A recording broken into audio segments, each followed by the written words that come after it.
বর্তমান সময়ে আলুর চাহিদার বিষয়বস্তুকে প্রাধান্য করে আগামী দিনগুলিতে বাড়তে চলেছে আলুর দাম। সত্যি কি বাড়তে চলেছে আগামী দিনগুলিতে? ঈদ শেষ হওয়া মাত্রই পশ্চিমবঙ্গ থেকে শুরু করে ইউপির এক বা একাধিক স্থানে আলুর দাম। কি জানাচ্ছে এই আলু ব্যবসায়িক? এই বছর হলো আলুর দামের বছর, আর সারা বছর কিন্তু আলুতে যথেষ্ট পরিমাণে তেজ হয়ে থাকবে। আমরা সকলেই ভাবছি এই মুহূর্তে যে বাইরে আলু যাচ্ছে তাই বলে আলুর দাম বাড়ছে রাত দিনে, কিন্তু সেটাও নয়। কারণ এই বছর বিভিন্ন কোল্ড স্টোরগুলিকে যেমন সম্পূর্ণভাবে পরিপূর্ণভাবে লোড করা যায়নি, তেমনইভাবে অনেক কোল্ড স্টোরগুলিতে আলু লোডিংও করার আগেই কিন্তু বন্ধ করেও রাখা হয়েছে ইউপি থেকে পশ্চিমবঙ্গে।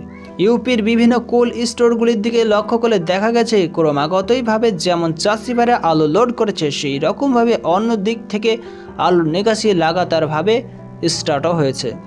এছাড়া প্রত্যেক বছরের মতন উপযুক্ত পরিমাণে এই বছর আলুর উৎপাদন না থাকার জন্যই অনেক কোল্ড স্টোরগুলি সম্পূর্ণভাবে লোডিংও হয়নি। এছাড়া আরেকটি বিষয় লক্ষ্য করেছে, সাউথের যে সমস্ত স্থানগুলিতে ভালো প্রকার আলুর ফলন হয়ে থাকে সেই সমস্ত স্থানগুলিতে যথেষ্ট পরিমাণে আলুর ফলন না হওয়ার জন্যই ক্রমাগতভাবে ইউপির বিভিন্ন স্থান থেকে আলু কিন্তু ক্রমাগতভাবে চেন্নাই, মুম্বাই, হায়দ্রাবাদ বিভিন্ন স্থানে পাঠানো হচ্ছে, আর যার জন্যই আলুর দাম রাত দিনে বাড়ছে। বর্তমান সময়ে আর একটি বিষয়ে লক্ষ্য করা হচ্ছে, এই মুহূর্তে যদিও রমজান মাস পৃথিবীতে অতিবাহিত হচ্ছে, আর আগামী কয়েকদিনের মধ্যেই কিন্তু ঈদ আসতে চলেছে, আর ঈদের পরেই কিন্তু বিভিন্ন মার্কেটগুলিতে আলুর চাহিদা রাত দিনেই কিন্তু তত্তরিয়ে বাড়তে চলেছে। কারণ আমরা সকলে জেনে ইসলাম ধর্মে বর্ণিত আছে যে প্রত্যেকটা মুসলমান মানুষ 1 মাস ধরে কিন্তু রোজা পালন করে থাকে, আর যার জন্যই খাবার ভক্ষণ কম করে থাকে। আর সেই সূত্রেই বোঝা যাচ্ছে যে ঈদের পরেই কিন্তু বিভিন্ন মার্কেটগুলিতে পশ্চিমবঙ্গ থেকে শুরু করে দিল্লি, ইউপির বিভিন্ন স্থানগুলিতে রাত দিনে তত্তরিয়ে আলুর চাহিদা বাড়তে চলেছে, আর যার জন্যই আলুর দাম ছেড়ে ওঠার সম্ভাবনা বিভিন্ন স্থানগুলিতে লক্ষ্য করা যাচ্ছে। এছাড়া তিনি ইউপি হিসেবে আর একটি বিষয়বস্তু জানান, ইউপির যে সমস্ত কোল্ড স্টোরগুলি বন্ধ আছে ঈদের পরেই কিন্তু চাহিদাকে ভিত্তি করে আলুর বিভিন্ন কোল্ড স্টোরগুলি অটোমেটিকলি খুলে যাবে। তবে বোঝা যাচ্ছে ঈদের পরে কিন্তু আলুর চাহিদাকে ভিত্তি করে আলুর দাম ছেড়ে ওঠার সম্ভাবনা রয়েছে।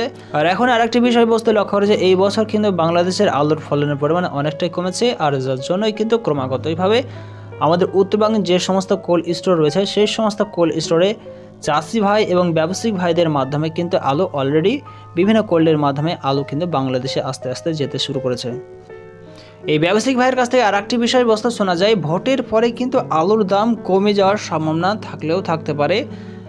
ঈদের পরে যখন আলুর বিভিন্ন মার্কেটগুলোতে তেজের পরিস্থিতি লক্ষ্য করা যাবে, যখন ভোট সম্পূর্ণ হবে এবং সরকার গঠন পূর্ণ হয়ে যাবে, তারপরে কিন্তু সরকার অতিরিক্ত আলুর দাম যদি বেড়ে যায় তখন কিন্তু অলরেডি আলুর দাম বেঁধে রাখার মতন পরিস্থিতি করে দিতে পারে।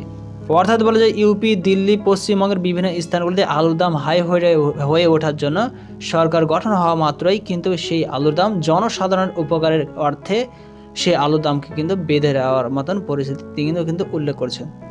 এছাড়া তিনি আর একটি বিষয়বস্তুও উল্লেখ করেন যে আলুর দামকে সবসময় ধরে রাখার উদ্দেশ্যে প্রত্যেকটা চাষি এছাড়া ব্যবসায়িক ভাইকে প্রত্যেক মাসে কিন্তু সঠিক নিকাশি করতে হবে, যাতে স্টক কোনো সময় কোনো মাসে সম্পূর্ণভাবে জমে না যায়। আগামী দিনগুলোতে আলুর দাম এর থেকে আরও বেশি হবে, সেই উদ্দেশ্যে প্রত্যেকটা চাষি ভাই বা ব্যবসায়ী ভাই আলুর নিকাশি করছে না, আর যার ফলে অন্তিম সময়ে গিয়ে কিন্তু প্রত্যেকটা চাষি ভাই এছাড়া ব্যবসায়ী ভাই ব্যাপক পরিমাণে আলুতে লস খাচ্ছে। আর এই বিষয়বস্তুটা তিনি কিন্তু উল্লেখ করেন, সেই বিষয়বস্তুটা কিন্তু আমাদের সকলকে ধ্যানে রাখতে হবে। প্রত্যেক মাসে আস্তে আস্তে আলু নিকাশি করতে হবে, যাতে স্টক সম্পূর্ণভাবে কখনোই না জমে যায়, বরং কিছু পরিমাণে আলু নিকাশি করব, আবার কিছু পরিমাণে তারপরে মাসে করব। যদি ভালো পরিমাণে রেট পাওয়া যায় তবে সেইভাবে সেই রকম পরিস্থিতি ভেবে আলু নিকাশি হিউজ পরিমাণে করব।